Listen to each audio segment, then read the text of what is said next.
te damos las gracias por concedernos este tiempo, Señor, para meditar en tu palabra juntos como iglesia. Te rogamos que, Padre, en este nuevo estudio que tendremos, Señor, sobre esta epístola, pues hables a nuestro corazón. Nos guíes, Señor, a través de tu palabra, podamos comprender, Señor, entender. Padre, que, Señor, a través del estudio de tu palabra, nuestro corazón se fortalezca, mi Dios, tengamos argumento para sostener nuestro corazón en fe, Señor, a través de tu palabra, y sostener nuestro corazón, Señor, para cualquiera que demande de nosotros, Señor, respuesta conforme a tu palabra. Así que te rogamos que hables a nuestras vidas, en el nombre de Cristo Jesús. Amén. Amén. Tome su lugar, mis hermanos.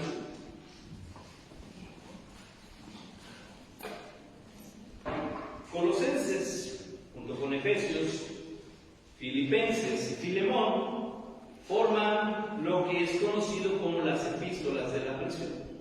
Pablo, hermanos, estaba preso cuando escribe esta epístola. Él mismo se presenta, hermanos, él es el que tiene el argumento para dar indicaciones de lo que tiene que decir a la iglesia de Colosas.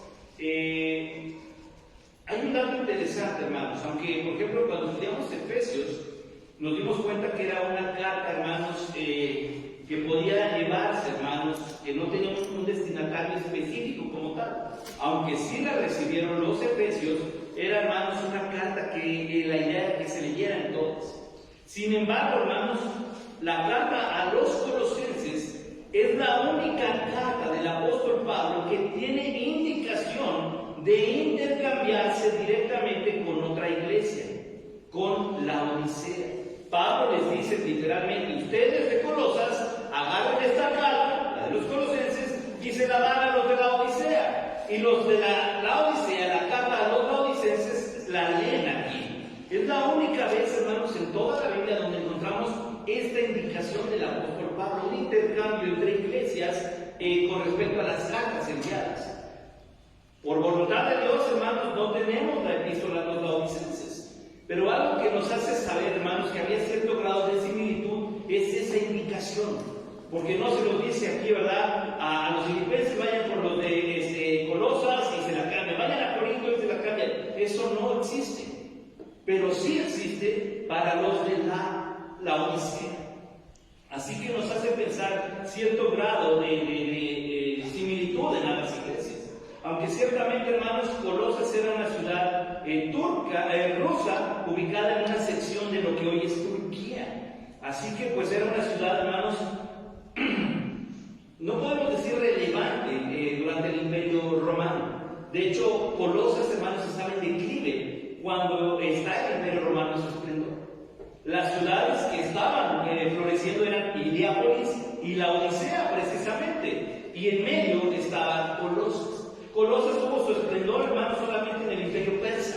Cuando el Imperio Persa fue cuando floreció Colosas. Pero ya para el tiempo del apóstol Pablo, hermanos, Colosas ya no era una ciudad importante, era una ciudad romana, bueno, ya bajo el Imperio Romano, pero ya no tenía tanto auge. Sin embargo, hermanos, era una ciudad llena de gentiles con una colonia judía muy considerable. Ahora recordemos, hermanos, que Pablo se dirige primero a los judíos. ¿Por qué? Porque eran sus compañeros de nación.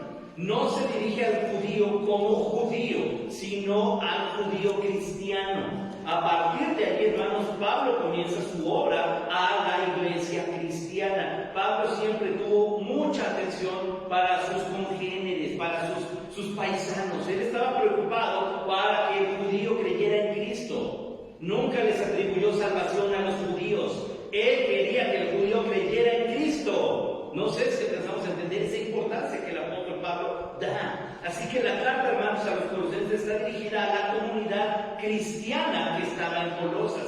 Cabe aclarar, hermanos, que la iglesia de Colosas no la estableció el apóstol Pablo. Es atribuida la fundación de esa iglesia, hermanos, a un hermano llamado Epafras, precisamente de Colosas. Él era oriundo de Colosas, él se esforzó para poder, hermanos, llevar a cabo esto, y se establece la iglesia de Colosas, a la que Pablo, hermanos, como enviado del Señor, empieza a pastorear, empieza a escribir y a dirigir. Aunque el fundador que Dios utilizó para eso fue el hermano Epafras. ¿Cuál es la razón por la que Pablo se tiene, hermanos, se ve la necesidad, estando en prisión, de escribir la epístola a los colosenses? Bueno, hermanos, le llegaron a Pablo noticias de lo que es conocido como la herejía colosense. La herejía colosense, hermanos, movió el corazón del apóstol Pablo para poder escribir un llamado de atención a la iglesia, para guiarlos, hermanos, doctrinalmente en lo que es, en quién es y la transformación que hace la persona de Cristo. Porque había varios pensamientos filosóficos que se habían infiltrado en la iglesia. Número uno, el judaísmo. Había personas, hermanos, con la corriente judía que trataban precisamente de trabajar en las iglesias cristianas, ¿verdad? Precisamente para hacerlos que ellos terminaran judaizándose. Otra, hermanos, es que estaba entrando el gnosticismo también. Pablo, hermanos, junto con el apóstol Juan, ¿cómo combatieron el gnosticismo? ¿Qué es este pensamiento, hermanos, filosófico acerca de que el espíritu es lo único bueno y toda la carne, lo material es malo? Así que, si es que esto es así, hermanos, este pensamiento filosófico hace saber que la encarnación de Jesús tuvo sus defectos. Aunque espiritualmente hablamos de la divinidad, en carne había un defecto terrible. Entonces, esto es imposible, de que Jesús se haya encarnado siendo Dios, o al revés. ¿Por qué? Porque la carne es mala, la materia es mala, pero el espíritu es bueno. Y esto contradice precisamente la divinidad de Jesús, hablando de su humanidad y su divinidad. Entonces, esta corriente también estaba entrando a la iglesia de Colosas. Y la más popular, hermanos, que llegó el punto, hermanos, de tanta apertura que dieron, de tal forma que terminaron adorando ángeles. Empezaron a adorar, a pedirle a los ángeles. Y bueno, hermanos, cuando vimos angelología en la escuela dominical, ustedes se darán cuenta y leímos que los ángeles genuinos no admiten adoración. Obviamente, los ángeles caídos, que son los demonios, pues van a tergiversar todo para desviar la adoración del Dios verdadero. Pero esto fue, hermanos, lo que ocasionó y movió el corazón del apóstol Pablo para decir: necesito enseñar, reenseñar, adoctrinar a la iglesia de Colosas, aún estando en prisión. Ahora, hermanos, esto es lo interesante, porque pudiéramos pensar que el pensamiento común es que no tiene nada de malo. No sé si han escuchado de repente esos pensamientos, aún en los cristianos. Es que no tiene nada de malo, pero es pequeño, no es. Yo he visto, en otras iglesias, hermano, no sé en otras iglesias, pero es nuestra responsabilidad el apegarnos a la Escritura únicamente, al testimonio cristiano. Yo no sé si en otras iglesias, hermanos, aún que se dicen cristianas, ya traen quipás. ¿Por qué? Porque otras iglesias cristianas dicen que es bueno, ¿verdad? Hay iglesias, hermanos, que tienen aquí un foro realmente de teatro y show de danza y de música, y uno, no sé, ahora sí podemos decir, cada iglesia delante de Dios dará cuenta. ¿Qué es lo que nos toca a nosotros, hermanos? Y Pablo se ve la necesidad de decir: no hagan caso, no caigamos en ese engaño de no tiene nada de malo. Porque el que dice eso va a ser directamente el diablo. Entonces, si no tiene nada de malo, ¿verdad? Ahora, hay interesante, hermanos, porque recordemos, todo me es lícito, pero no todo me edifica. Y ahí es donde entra lo que nosotros podemos evaluar. Dios no está peleado con que usted, hermanos, como familia, tenga su tiempo para usted, no se vaya al cine. No, Dios no está peleado con eso. Pero si todo eso, hermanos, lo vamos a llevar a la cuestión eclesiológica, vamos a tener un conflicto. Porque la iglesia se mueve conforme a la palabra de Dios. En la iglesia, hermanos, hacemos lo que dice la palabra de Dios. Nuestro testimonio y nuestra conducta cristiana están en línea con la voluntad de Dios. Así que sí tenemos que tener cuidado, hermanos, porque ese pequeñísimo, no tiene nada de malo, ocasionó la herejía colosense. Y entonces comenzaron a llegar maestros a la iglesia que empezaron con esta: no tiene nada de malo. Y además, a mí me han dicho cuadrado, mucho cerrado, pero yo he decidido no mover mi mente de lo que está aquí. Me encanta el pensamiento que decía Martín Lutero, hermanos. Cuando fue llevado a la corte precisamente y le dijeron: te retractas, él dijo: mi conciencia está cautiva. por la palabra de Dios. No quiero ni me voy a retractar. Dios me ayude. Fueron las palabras de un hombre, hermanos, que fue confrontado con el legalismo eclesiástico de su tiempo ante lo que él había encontrado en la verdad de la Escritura. No voy a moverme de lo que está escrito en la palabra de Dios. Hermanos, el ser tolerantes llegó al punto de la herejía colosense. Cuando entramos de lleno, hermanos, nos vamos a ir poco a poco. Por lo pronto, hermanos, hoy tenemos la salutación. La forma en la que Pablo comienza hablando, hermanos, a esta iglesia. Dice número 1, versículo 1. Pablo, apóstol de Jesucristo, por la voluntad de Dios, y el hermano Timoteo. Lo primero que destaca aquí, hermanos, es la forma en la que él se presenta. Porque es en la epístola a los Efesios donde él hace uso precisamente de este término. Si es en Efesios, por la voluntad de Cristo. Soy apóstol de Cristo por la voluntad de Dios, hermanos. Y ese por la voluntad de Dios, Pablo comienza su epístola hablando de la autoridad divina. ¿Cómo es que yo tengo autoridad para llegar y decirles, hermanos, tenemos que regresar simplemente porque he sido enviado por Dios para hacerles entender y hacerles explicar todo lo que implica un apostolado? El poder ser maestro de sana doctrina. Pablo, hermanos, sabiendo todas las corrientes que se han infiltrado en la iglesia de Colosas, pone de por medio, hermanos, su llamado. Y su llamado, hermanos, no fue una ocurrencia. Pablo no dice, porque estudié en el mejor seminario de mi tiempo a los pies de Gamaliel, porque soy de la... Todo lo que él dice yo lo tengo por basura. Para él el motivo, hermanos, y la autoridad que destaca en él es que ha sido, hermanos, comisionado por Dios. Y ese es el mayor, hermanos, reconocimiento al cual Pablo se atribuye para decir, por eso es que les estoy escribiendo, porque soy apóstol de Jesucristo, no porque yo quise, por la voluntad de Dios. Y si nos remontamos, hermanos, a la conversión de Pablo, Pablo está diciendo la verdad. Fue Dios mismo, fue Jesús, hermanos, el que lo humilló, lo tiró, lo dejó ciego, y Pablo tuvo que exclamar, ¿qué quieres que yo haga, Señor? Pues no que Pablo, no que Saulo, el que respiraba amenazas y muertes, ahora está en el suelo suplicando y llamando a Jesús, Señor. Entonces Pablo está diciendo precisamente a partir de ahí, Dios fue el que me llamó. Dios fue el que puso sus ojos en mí, de tal manera que hoy puedo considerarme apóstol de Jesucristo, siervo de Jesucristo, porque Dios así lo deseó. Hermanos, la voluntad de Dios, comienza Pablo diciendo, es que seamos sus siervos. Yo puedo hablar y yo puedo decir, hermanos, pero ningún reconocimiento, ningún llamado, hermanos, tiene tanta validez como aquel que hace el Espíritu Santo a los suyos. Y ese llamado es a servir, no a cambiar de bancas en el lugar de reunión, sino a servir. Eso es lo que está diciéndonos aquí. Además de eso, le suma quién estaba con él, y dice, y el hermano Timoteo. Aquel a que Pablo decía, mi hijo espiritual, ¿verdad? Aquel que no me dejaba, aquel que estaba, Timoteo está conmigo. Cuando estoy en esta carta, Timoteo está conmigo. O sea, les estamos escribiendo los dos. Y los dos tenemos un llamado de parte del Señor. Así que lo primero que hace Pablo, hermanos, es establecer su punto de autoridad, su punto de amor y su punto, hermanos, como ministro. A ver, iglesia de Éfeso, si yo me estoy sometiendo a la voluntad de Dios, ¿qué creen que tiene que hacer la iglesia? Hermanos, y no podemos movernos de ahí, no debemos movernos de ahí. Si empieza a predicarse otra cosa que no sea la palabra de Dios, cuidado, lo dijo cuando escribe a los Gálatas, si nosotros o un ángel llegue y predica una cosa distinta, sea maldito.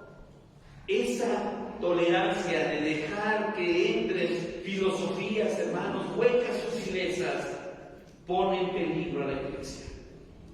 Así que Pablo pone de por medio la autoridad de Dios en la iglesia, la autoridad de Dios en el llamado y la autoridad de Dios de manera universal. Solo Dios. Y segundo, llama a quién se dirige. Y mire lo hermoso de Pablo aquí. ¿Se acuerdan hasta los corintios que eran bien conflictivos los hermanos? Les dice igual a los santos y fieles hermanos en Cristo que están en Colosas. Y yo siempre me he preguntado, si de repente todos nos conocemos, todos sabemos nuestra vida, sería muy arrogante decir, es que yo soy de los que no fallo a Dios. O sea, muy aventurados. Ustedes y yo tenemos que admitir que le hemos fallado a Dios. Pero si Pablo dice, esta carta va dirigida solo a los santos y fieles, entonces la pregunta es, ¿quién la podría recibir? Y hermanos, aquí viene el punto. Se la está escribiendo a los hermanos que están participando de la herejía colosal. Dios tiene la seguridad y la confianza, hermanos, de que el llamado que Pablo va a hacer va a tener un efecto de tal manera que la iglesia pueda tener en mente el origen de nuestra conversión. Y es que para Dios todo el que ha creído es un santo. Estamos apartados para Él. Eso significa santos. No que tengamos las manos aquí, miremos arriba y brillemos. Eso no es santidad. Hermanos, cuando hablamos de santidad es cuando entendemos que debo comportarme a la altura de un Dios santo. ¿Qué pasó entonces en Colosas? Bueno, tal vez pasamos por alto algo, de tal manera que Pablo nos hace recordar, no se les olvide de dónde viene la santidad, de dónde viene la fidelidad. Fieles hermanos en Cristo, va dirigida a la iglesia que está en Colosas. Un trabajo, un esfuerzo que debe mantener y caracterizar a la iglesia, hermanos: santidad y fidelidad. Santidad y fidelidad. Esto es lo que Pablo comienza diciendo a la iglesia de Colosas. Hemos de tomar en cuenta ante nuestro Dios santidad y fidelidad. Ustedes que están en Colosas. Y da, hermanos, su saludo de la manera más afectuosa, como es costumbre de Pablo. Gracia y paz sean a vosotros. Y da el origen, hermanos, de toda esa bendición de Dios nuestro Padre y del Señor Jesucristo. Como que Pablo simplemente hace un saludo, hermanos, ameno, alegre, pero restrictivo precisamente a lo que va a mencionar, porque hace alusión a dos aspectos, hermanos, que se ven atacados cuando un cristiano tolera o permite esas cositas simples que decimos no están mal. Cuidado. Pablo dice santidad y fidelidad, gracia y paz, y todo esto solo es por Dios nuestro Padre y por el Señor Jesucristo. Así que si algo podemos tomarnos en cuenta, por lo menos hoy, hermano, para iniciar nuestro recorrido por Colosas, por la iglesia de Colosas, en esta epístola, hermanos, es tener cuidado de nuestra tolerancia, el permiso que nosotros tenemos. Porque, hermanos, recordemos que tenemos un Dios santo, y además de ser un Dios santo, es un Dios celoso. Y ese celo no es malo, hermanos, es aquel sentido de pertenencia de Dios para los que Él ha comprado con su sangre. Somos suyos, y si Dios considera que por ese precio pagado en la cruz somos suyos, entonces implica que nosotros nos caracterice la santidad y la fidelidad, porque somos una iglesia cristiana. Así que sí es importante, hermanos. Si todo este mes estuvimos hablando de vidas con un llamado, ¿qué cree que nos está haciendo o diciendo el apóstol Pablo en la epístola a los colosenses? No se les olvide el llamado que Dios les hizo como iglesia. A cada uno de nosotros Dios nos sigue llamando. Dios nos llama santos, Dios nos llama fieles. Dios espera que respondamos, hermanos, con literal, hermanos, cero tolerancia a aquello que va en contra de la palabra de Dios. Mire cómo han tenido hoy en día auge estos llamados influencers en las redes sociales. Si usted, YouTube, TikTok, Instagram y todas las redes sociales están saturadas de gente que sabe, de gente que cree saber, mejor dicho, y que tuercen tantas cosas, tantas verdades, y van en contra, hermanos, de la norma natural, van en contra de la biología natural, van en contra de la familia, van en contra del hogar, van en contra de la vida, y la gente, hermanos, les cree. Les cree. No sé, hay un muchacho que sacó una Biblia ilustrada para poder llamar la atención de gente lectora. Y él decía, ¿cuántas vistas tienen muchachas moviendo el cuerpo en baños menores? ¿Cuántas vistas tienen dos chicos que se agarran a golpes? ¿Y cuántas vistas tiene una persona que está hablando de Jesucristo? Y esto es lamentable. Pero esa es nuestra sociedad. Y muchos de los que participamos en eso somos cristianos. La predicación del domingo, ¿verdad? Ni siquiera la vamos a compartir. Yo no sé cuántos tenemos ese hábito de tomar la predicación, el culto, y compartirlo, y mandarlo a nuestros compañeros, a nuestros amigos en redes sociales, porque tenemos amigos en redes sociales, hasta gente que ni conocemos, en otros países, quiero decir en otros mundos, ¿verdad? Pero en otros países, ¿verdad? Pero no lo hacemos. Ya lo vi yo suficiente. Compártalo, mándelo, hermano. Lleve Biblia. Si usted tiene oportunidad de comprar Biblia, cárguese una Biblia para regalar en la calle, en el carro, a donde vaya. Habrá alguien que quiera recibir una Biblia, un folleto evangelístico. Pero tenemos que, como iglesia, hermanos, hacer acto de presencia. Porque tristemente, hermanos, estas corrientes de pensamiento que se infiltraron en Colosas están vigentes hoy en nuestra sociedad. Y la gente es más fácil que crea aquello que le conviene a que crean aquello que los transforma. Creemos en un evangelio transformador, creemos en un evangelio de poder. En el nombre de Jesús vamos a compartir este evangelio transformador. Somos la iglesia de Cristo, hermanos. Sirvamos entonces a nuestro Señor y Salvador Jesucristo. Padre, te damos las gracias porque nos concedes este inicio de estudio, Señor, en el recorrido por Colosas. Te rogamos, Señor, que a través de este análisis que podemos tener durante estos días, Señor, que vienen por las tardes, nos permita, Señor, entender tu palabra y comprender, Padre, lo que tú esperas de cada uno de nosotros. Que nos des el valor, Señor, de tener una autoconfrontación. Darnos cuenta de aquello que hay en nuestras vidas que no te agrada, Señor. Tomarnos de tu mano y caminar hacia adelante, Padre. Que podamos participar como iglesia, Señor, de santidad y de fidelidad, Señor. Que podamos participar como familias en santidad y fidelidad. Y que podamos participar como cristianos de manera individual en santidad y fidelidad, Señor. Somos tu iglesia, mi Dios. Y si somos tu iglesia, significa que somos tus siervos. Significa que tú eres el Señor. Así que lleva tu iglesia, Padre, ahí donde debe estar, Padre, a donde tú nos vas a usar. Y estando aquí, Señor, como iglesia, poder seguir sirviendo en el nombre de Jesús. Así que te damos las gracias, Padre, confiando en que tú nos escuchas y confiando en que tu palabra ha llegado a nuestros corazones. En Cristo Jesús.